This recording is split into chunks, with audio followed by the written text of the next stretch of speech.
Today's vast destructions of nature could be traced back to humans starting to eat meat, which caused human nature divide, which can never lead to true human happiness on this organic planet Earth, according to Carl Jung.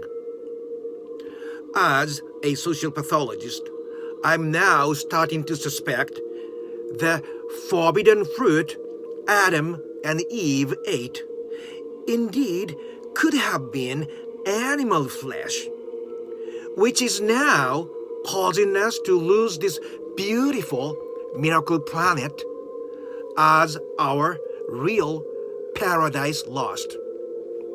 It was forbidden fruit because we first have to kill others to taste that addictive taste.